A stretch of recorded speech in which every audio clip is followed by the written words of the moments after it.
নমস্কার। ব্যবহারিক জ্যোতিষশাস্ত্র এবং ধর্মানুষ্ঠান চ্যানেলে আপনাদের স্বাগত।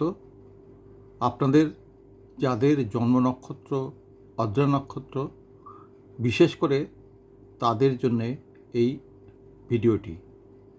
যাদের জন্ম নক্ষত্র আদ্রা, তার সম্পদ তারা, বিপদ তারা, খেম তারা, প্রত্যয়ী তারা, সাধক তারা, নৈধন তারা, মৈত্র তারা এবং অধিমিত্র তারা কোন কোন নক্ষত্র এবং তাতে কী কী ফল, সেইটা এই মে মাসের 2026-এ পুরো মাসটা কেমন যাবে সেই বিষয়ে বিশ্লেষণ করার জন্যে এই ভিডিওটি। প্রথমে আদ্রা নক্ষত্রের কিছু বৈশিষ্ট্য বলে নেই। আদ্রা নক্ষত্র বৈদিক জ্যোতিষশাস্ত্রে অত্যন্ত শক্তিশালী গভীর প্রকৃতির একটি নক্ষত্র। এর মধ্যে ধ্বংস ও পুনর্গঠনের শক্তি একসাথে কাজ করে। যেমন ঝড়ের পর আকাশ পরিষ্কার হয়। মূল পরিচয় সংস্কৃত নাম আদ্রা, অর্থ ভেজা অশ্রুসিক্ত। অধিপতি গ্রহ রাহু, দেবতা রুদ্র, ঝড় ধ্বংস পরিবর্তনের দেবতা। রাশি মিথুন, প্রতীক অশ্রবিন্দু। বজ্রপাত হীরক, প্রকৃতি তীক্ষ্ণ। মৌলিক স্বভাব ও ব্যক্তিত্ব।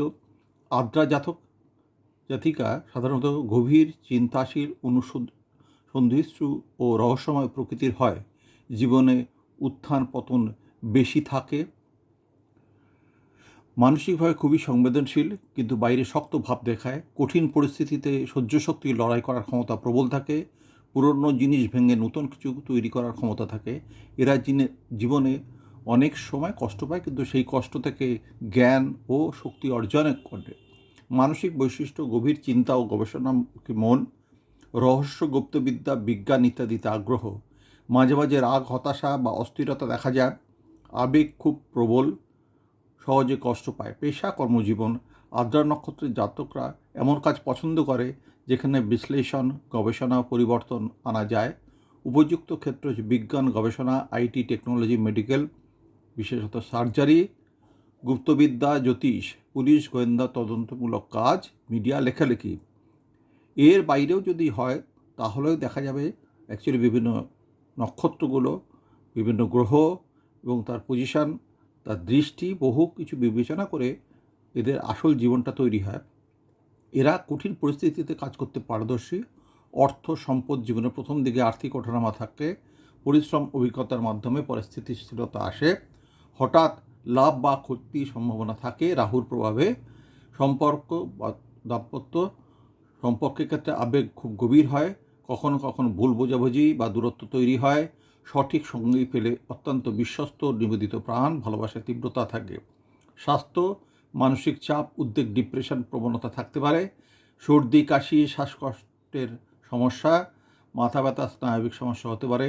নিয়মিত ধ্যান ও মানসিক শান্তি বজায় রাখা খুব জরুরি।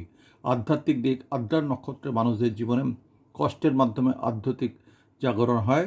ধ্যান, তপস্যা, যোগ উন্নতি সম্ভব। জীবনের গভীর সত্য খুঁজে বের করার প্রবণতা থাকে। শক্তি, দুর্বলতা: অসাধারণ সহ্য শক্তি, বিশ্লেষণী ক্ষমতা, পরিবর্তন আনার দক্ষতা। দুর্বলতা: রাগ, আবেগ নিয়ন্ত্রণের সমস্যা, হতাশা বা নেগেটিভ চিন্তা, সম্পর্কের টানাপোড়েন এটা থেকে থাকে।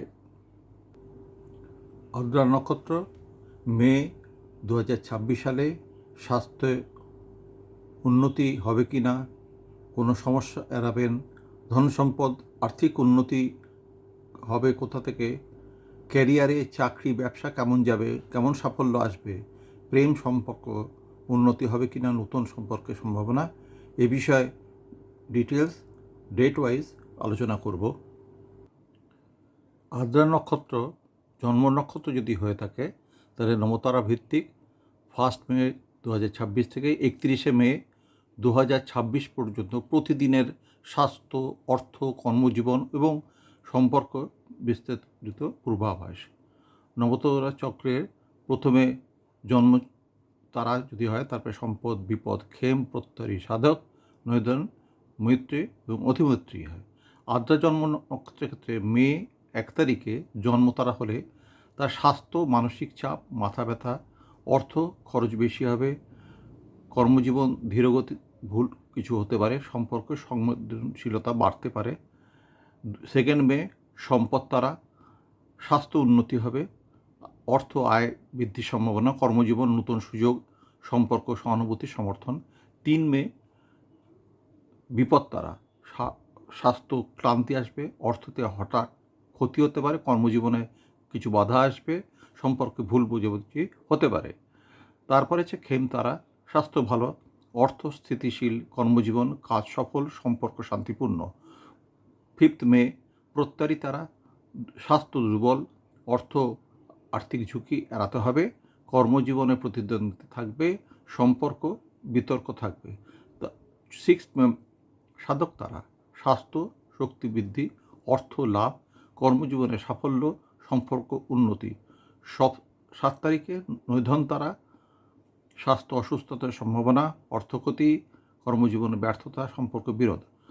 8 তারিখ মৈত্রী তারা, এটা ভালো, স্বাস্থ্যের পক্ষে সব বিষয়ে ভালো, অর্থ সহযোগিতা লাভ হবে, কর্মজীবন টিমওয়ার্ক ভালো হবে, সম্পর্ক বন্ধুত্বপূর্ণ। 9 মে অতিমিত্র, অর্থাৎ এদিন সবচেয়ে ভালো, স্বাস্থ্য উৎফুল্ল, অর্থ বড় লাভ হতে পারে, কর্মজীবনে উন্নতি হতে পারে, সম্পর্ক প্রেম ও সমঝোতা। এইরকমভাবে 9টা তারা পরপর হয়। এরপর আবার সাইকেল শুরু হয়, আবার 10 থেকে 18, এইটাই একই রকমভাবে। যেমন 10 তারিখে জন্ম নক্ষত্র, চিন্তা ধীরগতি। 11 তারিখে সম্পদ তারা, যেরকম আগের রেজাল্ট হয়েছিল ঠিক সেই রকমভাবে আয় সুযোগ হবে। 12 মে বিপদ তারা, ঝুঁকি বিরোধ। 13 তারিখ খেম তারা, স্থিতিশীলতা। 14 তারিখ প্রত্যয়ী প্রতিযোগিতা। 15 তারিখ সাধক তারা, সাফল্য আসবে। 16 মে নৈধন তারা, তাতে সতর্কতা জরুরি। 17 এবং 18 মৈত্রী তারা, অধিপত্রী তারা, অর্থাৎ এই দুদিন কিন্তু ভালো এবং খুব ভালো। এরপর হয়ে গেল 19 থেকে 27, সেম জিনিস আবার রিপিট হবে, অর্থাৎ 19 তারিখে জন্মতারা, 20 তারিখে সম্পদ তারায়, 21 তারিখে বিপদ তারা, 22 তারিখে খেপ তারা, 23 তারিখ প্রত্যয়ী, 24 তারিখ সাধক, 25 তারিখ নৈধন বা বত্তারা, 26 তারিখে মৈত্রী এবং 27 তারিখে অধিমৈত্রী। অর্থাৎ আগে প্রথম যে সাইকেলটায় পরপর 9 দিন যে ধরনের এফেক্ট হয়েছিল ঠিক সেই রকমই প্রথম 9 দিন দেখে নেবেন, ঠিক সেই রকমভাবেই এফেক্ট হবে। 28 থেকে 31 প্রথম শেষ যে অংশটা, অর্থাৎ জন্ম সম্পদ 30 মে, এইভাবে কিন্তু পরপর সবার জীবনে হতে থাকে। তবে হুবহু কি সবারই একই হয়? হয় না। তার কারণ হচ্ছে লগ্ন আলাদা থাকে, নক্ষত্রটা শুদ্ধ যদি একই থাকে, গ্রহের বিভিন্ন পজিশান, তার দৃষ্টি, কার কার সঙ্গে কনজাংশন আছে, এইগুলো বিচার করে কিছুটা ডিফারেন্স হয়। কিন্তু বেসিক্যালি আপনি কোন দিন কোন কাজটা করবেন এটার কিন্তু প্ল্যানিং এর মাধ্যমে অবশ্যই করা যায়। যারা প্রথম এই চ্যানেলটা দেখছেন তারা অবশ্যই এই চ্যানেলটা সাবস্ক্রাইব করবেন। যারা অলরেডি সাবস্ক্রাইব করে ফেলেছেন তারা অবশ্যই লাইক শেয়ার কমেন্ট করবেন, যাতে পরবর্তী সব কটা নক্ষত্র নিয়ে আরও ভালোভাবে আমি বিভিন্ন ভিডিও করতে পারি। ধন্যবাদ।